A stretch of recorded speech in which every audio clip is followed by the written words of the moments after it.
Hi అండి, welcome to our channel smiley Jyothi. ఈరోజు vlog అంతా భోగి రోజున గోదాదేవి కళ్యాణం చేస్తారు కదండి, అదనమాట. అంటే మా అత్తవారి ఇంటి దగ్గర గాజువాక రామాలయంలో గోదాదేవి కళ్యాణంకి ఎప్పుడు ప్రతి సంవత్సరం కూడా మేము వెళ్తాం. ఎందుకంటే ఆ ఆలయంలో మా కుటుంబం వాళ్ళు మా కుటుంబం తరపున మేము భోజనాలు అవన్నీ పెడతాం అనమాట వచ్చిన భక్తులందరికీ కూడా. అందుకని భోగి రోజు ఎప్పుడు కూడా ఆలయంలో గోదాదేవి కళ్యాణం చూసుకోవడానికి అక్కడికి వెళ్ళి ఆ భోజన కార్యక్రమం అంతా కూడా చూసుకొని వస్తామండి. మా కుటుంబ సభ్యులందరం కూడా అక్కడే ఉంటాం అనమాట. అయితే ఆ రోజు గోదాదేవి కళ్యాణం కోసం నేను కొంచెం అసలు ఎలా చేస్తారు, గోదాదేవి కళ్యాణం ఏంటి, అసలు గోదాదేవి ఎవరు అనే విషయాలు ఒకసారి మీకు తెలిసే ఉంటుంది. తెలియని వాళ్ళు వింటారు కదా, తెలిసిన వాళ్ళు గుర్తు చేసుకుంటారని నేను ఈ కథని నాకు తెలిసింది నేను చెప్తాం అనుకుంటున్నానండి. అదనమాట. అయితే మా మరుదులు కూర్చున్నారనమాట. ఇద్దరు మరుదులు ఆ కళ్యాణంలో కూర్చున్నారు. వాళ్ళకి కొత్తగా పెళ్ళయింది, వాళ్ళిద్దరూ కూర్చున్నారండి. వీళ్ళిద్దరే మా మరుదులు అనమాట. అయితే ఇప్పుడు ఆ కథను మనం చూద్దాము. భోగి పండుగ రోజున దక్షిణాది వైపున ఆలయాల్లో శ్రీ గోదా రంగనాయకుల కళ్యాణం అత్యంత వైభవంగా జరుగుతుంది. ఇది తెలిసిన విషయమే కదండి అందరికీ. ఈ సందర్భంగా అసలు గోదా రంగనాయకుల కళ్యాణం ఎలా జరిగింది, భోగి రోజున ఈ కళ్యాణం జరుపుట వెనుక ఉన్న అంతరార్థం ఏమిటో ఈ విషయాలన్నీ మనం ఇప్పుడు తెలుసుకుందాం. శ్రీ విల్లి ఉత్తూరులో విష్ణుచిత్తుడనే అల్వారుకు తులసీవనంలో పసిపాపగా దొరికిన గోదాదేవి సాక్షాత్తు ఆ భూదేవి అవతారమని ప్రశస్తి అట. చిన్న వయసు నుండి శ్రీకృష్ణుడు తన భర్తగా భావిస్తూ ఆయన కోసం అల్లిన పూలమాలను ముందుగా తాను ధరించేదట. ఇది చూసి కలవరపడిన విష్ణుచిత్తుడు గోదాదేవిని కోపిస్తే స్వయంగా శ్రీ రంగనాయకుడే విష్ణుచిత్తునికి స్వప్నంలో కనిపించి తనకు ఆ మాలలే తనకిష్టమని చెప్పాడంట. యుక్త వయసు వచ్చిన గోదాదేవికి వివాహం చేయదలిచి ఆమె తండ్రి విష్ణుచిత్తుడు ఆమెకి ఎవరంటే ఇష్టమని అడుగగా ఆ శ్రీకృష్ణుడే తన భర్త అని ఆమె తెలుపుతుంది. అప్పుడు విష్ణుచిత్తుడు వట్టపత్ర సాయితో మొదలుపెట్టి 108 దివ్య దేశాల్లో విష్ణు స్వరూపాలు వర్ణించి అందులో ఎవరిని ఆమె భర్తగా కోరుకుంటుందని అడుగగా శ్రీరంగంలో రంగనాథుని వర్ణించే సమయంలో ఆమె శరీరం గొగ్గురుపోటుకు గురై సిగ్గుతో తలవంచుకోగా ఆమె వరించింది శ్రీరంగనాయకునని విష్ణుచిత్తుడు గ్రహిస్తాడు. కానీ ఆయన చూస్తే భగవంతుడు, ఈమె చూస్తే మానవ కన్య. ఈ వివాహం ఎలా జరుగుతుందా అన్న ఆందోళనతో నిద్రిస్తున్న విష్ణుచిత్తునికి కలలో శ్రీరంగనాయకుడు కనిపిస్తాడట. విష్ణుచిత్తునికి కలలో కనిపించిన రంగనాథుడు విష్ణుచిత్తుడు గోదాదేవిని తీసుకుని మేళతాళాలతో శ్రీరంగం వస్తే సాక్షాత్తు పాండ్య మహారాజు ఛత్రధ్వజ చామరాదులతో రత్నాదులచే అలంకరింపబడిన దంతపు పల్లకీలో స్వాగతిస్తాడని, అక్కడే తాను గోదాదేవిని వివాహం చేసుకుంటానని చెబుతాడు. విష్ణుచిత్తుడు కలలో రంగనాయకుడు చెప్పినట్టుగా గోదాదేవిని విల్లి ఉత్తూరులోని ప్రజలను తీసుకొని శ్రీరంగానికి బయలుదేరాడు. పెళ్లి కూతురుగా అంతరాలయంలో ప్రవేశించిన గోదాదేవి అందరూ చూస్తుండగానే ఆ రంగనాథులో ఐక్యమైపోయిందట. ఇదంతా మకర సంక్రాంతికి ముందు రోజైన భోగినాడు జరిగింది. ఈ సందర్భాన్ని పురస్కరించుకొని ప్రతి వైష్ణవాలయాలలో భోగి రోజు గోదాదేవికి ఆ రంగనాథునితో వైభవంగా కళ్యాణం జరుపుతారట. ఇదండి గోదాదేవి కళ్యాణం. ఆ తల్లి కళ్యాణం శ్రీరంగనాథుడితో ఇలా జరిగిందనమాట. అయితే పెళ్లి కాలేదని బాధపడుతున్న వారు, వివాహంలో ఆటంకాలు ఎదుర్కొంటున్న భక్తి శ్రద్ధలతో శ్రీ గోదా రంగనాథుల కళ్యాణం చూస్తే అవివాహితులకు కళ్యాణ ప్రాప్తి కలుగుతుందని, అలాగే భార్యాభర్తల మధ్య అపార్థాలుంటే తొలగిపోయి అన్యోన్య దాంపత్యం సిద్ధిస్తుందని చాలామంది అంటుంటారు. అది నిజము కూడాను. ఆ భోగి పండుగ రోజు మనం కూడా శ్రీ గోదారంగనాథుల కళ్యాణంలో పాల్గొందాం, సకల శుభాలను పొందుదామండి. నేనైతే ప్రతి సంవత్సరం కూడా గోదాదేవి కళ్యాణంలో పాలు పంచుకోవడం జరుగుతుంది. కంపల్సరీగా వెళ్తానండి. ఎవరికైనా పెళ్లి కాకపోతే వాళ్ళు వెళ్ళి అక్కడ కూర్చున్నా చాలండి, ఆ వివాహం చూసినా చాలు, నిజంగానే వివాహం జరుగుతుంది. నేను చాలామందిని అలా చూశాను. అలాగే పెళ్ళైన వాళ్ళ దాంపత్య జీవితం కూడా అన్యోన్యంగా ఉంటుంది. ఇంకొక విషయం ఏమిటంటే నాకు చాలామంది చెప్పారనమాట, అందుకని చెప్తున్నానండి. పిల్లలు పుట్టకపోతే అక్కడ కళ్యాణం చేసినప్పుడు జీలకర్ర బెల్లం ఉంటుంది చూసారా, గోదాదేవికి పెట్టే జీలకర్ర బెల్లం, ఆ జీలకర్ర తింటే కొంచెం నోట్లో వేసుకుంటేనటండి పిల్లలు కూడా పుడతారటండి. నాకు ఇద్దరు స్వయంగా చెప్పారనమాట నాకు. అందుకని మీకు కూడా చెప్తున్నాను. ఒకవేళ ఎవరికైనా పిల్లలు పుట్టకపోతే అక్కడ పంతులు గారిని అడిగి అది జీలకర్ర బెల్లం, ఆ జీలకర్ర తీసుకొని తినండి. పిల్లలు మంచి ఆరోగ్యవంతమైన పిల్లలు చక్కగా పుడతారు. ఇది మాత్రం నాకు చెప్పడం వల్ల, అంటే నాకు అనుభవం ద్వారా జరిగింది, నాకు చెప్పారు కాబట్టి నేను కూడా మీకు చెప్పడం జరుగుతుంది. ఇది మీరు కూడా ఒకసారి చూడండి, ఎక్స్పీరియన్స్ అవ్వండి, అయితేనే కదా మనకు తెలుస్తుంది. ఈ విధంగా గోదాదేవి కళ్యాణం అంత బాగా జరిపించడం చూసామండి. నిజంగా అంటే ఈ ధనుర్మాసం వచ్చిందంటే చాలు ప్రతిరోజు కూడా అందరూ వైష్ణవాలయాలకు వెళ్తుంటారు.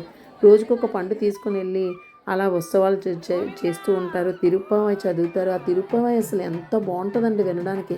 నాకు అసలు రాదు. నేను నేర్చుకుందాం అనుకున్నాను. ఈసారి ధనుర్మాసం కూడా చేద్దామని అనుకున్నాను. కానీ కార్తీక మాసం చాలా బాగా చేశాను. కానీ ధనుర్మాసం బాగా చేయలేకపోయాను అనమాట. అందుకు వెంకటేశ్వర స్వామికి దండం పెట్టుకున్నాను. నేను వచ్చే సంవత్సరం నీ ధనుర్మాసం చాలా బాగా చేస్తాను తండ్రి అని ఉదయాన్నే లేచి వెంకటేశ్వర స్వామి గుడికి వెళ్ళి ఆ పండది ఇచ్చి పూజ అది చేసుకొని చాలా బాగా అంటే పూజ చేసేదాన్ని ఇంట్లో. కానీ రోజు అదే వెంకటేశ్వర స్వామి గుడికి వెళ్ళడం అయ్యేది కాదనమాట. ఏకాదశి ముక్కోటి ఏకాదశికి ఇలా వెళ్ళాను తప్ప నేను రోజు వెళ్ళలేదండి. ఈసారి ధనుర్మాసం నేను బాగా చేద్దామని డిసైడ్ అయిపోయాను అనమాట. ఈ గోదాదేవి కళ్యాణంలో ఎంత మహత్తరమైన విషయాలు ఉన్నాయండి. అందుకే ఈ భోగి రోజుని ఈ గోదాదేవి కళ్యాణం అంత అత్యంత వైభవంగా జరిపిస్తారు. ప్రతి ఒక్కరూ కూడా ఇందులో పాల్గొనడం జరుగుతుంది. వైష్ణవాలయాలు అసలు ఎంత రద్దీగా ఉంటాయండి. అసలు ముక్కోటి ఏకాదశి రోజు అయితే అసలు బాబోయ్ అస్సలు ఖాళీ ఉండదు. ఆ తిరుప్పావై చదువుతూ అబ్బా విష్ణు సహస్రనామం ఇవన్నీ చదువుకున్నాక విష్ణు సహస్రనామం వచ్చు కానీ తిరుప్పావై అసలు రాదనమాట. నేర్చుకోవాలనుకుంటున్నాను. ఇదిగోండి దండలా వేసి జీలకర్ర బెల్లం పెట్టి తలంబ్రాలు పోసి చక్కగా ఒకవైపు పాటలు పాడుతూ అంగరంగ వైభవంగా చేశారనమాట. ఎప్పుడు ఈ గోదాదేవి కళ్యాణం ఈ రామాలయం జరుగుతున్నప్పుడు మేమే అంటే మా కుటుంబ సభ్యులే భోజనాలు అవి పెడతామండి. చాలామంది జనాలు వచ్చారండి. ఎంతమంది వచ్చారంటే భోజనాలకి ఎక్కువ మందే వచ్చారనమాట. అంత బాగా చాలా బాగా జరిగిపోయింది అంతా కూడా. భగవంతుడు మనసు గలిచిన భక్తురాలి ప్రేమ కదండి. ఈ భోగి రోజే గోదా కళ్యాణం ఇలా చేయిస్తారనమాట. అందరూ కూడా చాలా వినడానికి భలే ఉంది కదండి. శ్రీరంగనాథ ఆలయం చాలా బాగుంటుందట. నేను ఎప్పుడు చూడలేదు, మీరు చూసే ఉంటారేమో. నేను కూడా అసలు వెళ్దాం అనుకుంటున్నాను. ఆలయం కూడా ఎంత బాగుంటుందటండి. ఆలయం కూడా చాలా బాగుంటుందట. వెళ్ళాలి ఒకసారి ఎప్పుడైనా సరే. ఓ భక్తురాలి విజయం అండి గోదా కళ్యాణం. విష్ణుమూర్తి దివ్యస్వరూపం సాధారణమైనది కాదు. ఎన్ని అవతారాల్లో చూసినా ఎన్ని జన్మల పాటు ఆరాధించినా ఆయన పట్ల తన్మయత్వం తనివి తీరదు. శాశ్వతంగా ఆయనలో ఐక్యమైతే తప్ప ఆ కోరికకు అంతం ఉండదు. అలాంటి కోరికను గోదాదేవి నెరవేర్చుకుందండి. విష్ణుమూర్తిలో ఐక్యమైపోయింది ఆ భోగి రోజే. అందుకే ఆ తల్లి కళ్యాణం అంత వైభవోపేతంగా చేస్తారు. గోదాదేవి కళ్యాణం మిగిలిన దేవతా కళ్యాణోత్సవాలతో పోలిస్తే గోదా రంగనాథుల యొక్క గోదా కళ్యాణం ప్రత్యేకతకు 2 కారణాలు ఉన్నాయటండి. గోదాదేవి అద్భుతమైన వ్రతాన్ని ఆచరించిన దాన్ని మనదాకా ఆచరించేటట్టు చేసింది. తిరుప్పావై అనే ఒక ప్రబంధాన్ని అందించింది గోదాదేవి. అది గోదాదేవి గొప్పతనం అండి నిజంగా. అందులోని శ్రీరంగనాథుని ఎంత వర్ణించినట్టు చాలా బాగుంటాయి. అంటే తెలుగులో 1-2 నేను చూశానమాట. చాలా బాగుంటాయి. అంటే ఇలాంటి వ్రతాలని గోపికలు చేశారు కానీ వారు తర్వాత తరానికి అందించలేకపోయారు. శ్రీకృష్ణ అనుభవాన్ని పొంది ఊరుకున్నారు తప్ప. అలాగే సీతమ్మ శ్రీరామచంద్రుని వివాహం ఆడి ఊరుకుంది. పద్మావతి అమ్మవారు కూడా శ్రీనివాసుని వివాహం ఆడి ఊరుకున్నారు. కానీ గోదాదేవి ఒక్కో పాటలో మనం ఏం తెలుసుకోవాలి, ఎలా ఆచరించాలో చెప్పింది. సీతమ్మ కానీ పద్మావతి అమ్మవారు కానీ భగవంతుని తన వంటి కథలే రూపంలోనే వివాహం ఆడారు వారి అవతారాల్లో. కానీ గోదాదేవి మానవ కన్యగా ఉంటూ విగ్రహ స్వరూపుడైన శ్రీరంగనాథుని వివాహం ఆడింది. ఇదండి గోదాదేవి తాలూకా ఒక ప్రత్యేకత అనమాట. తన ఆచరణతో విగ్రహ స్వరూపుడైన భగవంతుని కదిలేటట్టు చేసింది. ఇదే అమ్మవారి యొక్క గొప్పదనం. మన ఎదురుగుండా కనిపించే విగ్రహాన్ని అది దైవమని విశ్వసించి మనం చెప్పినట్లుగా మనం పిలిచినట్లుగా అది పలకగలుగుతుంది అనే విశ్వాసాన్ని ఆండాళ్ తల్లి నిరూపించి చూపించింది. ఇదన్నమాట. ఉలగనిల్ తోత్రమాయ్ నిండ్రసురుడే తుయిలరాయ్ అంది.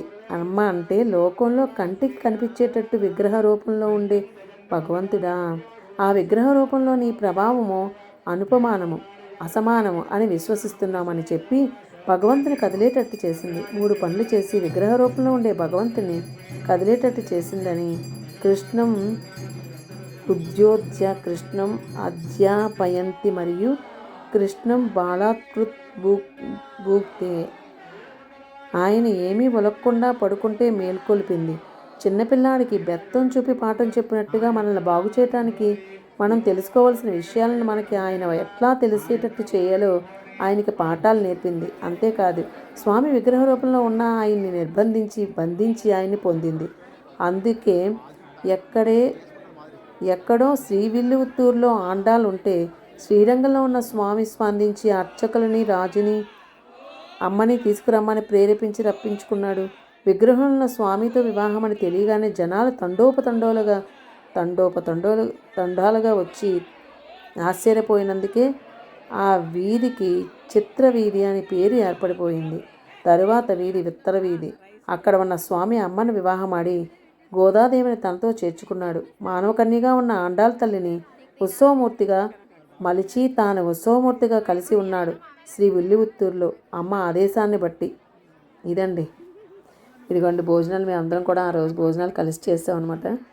గోవిందా గోవిందా. ఇంకో వీడియోతో మీ ముందుకు వస్తాం. Bye bye.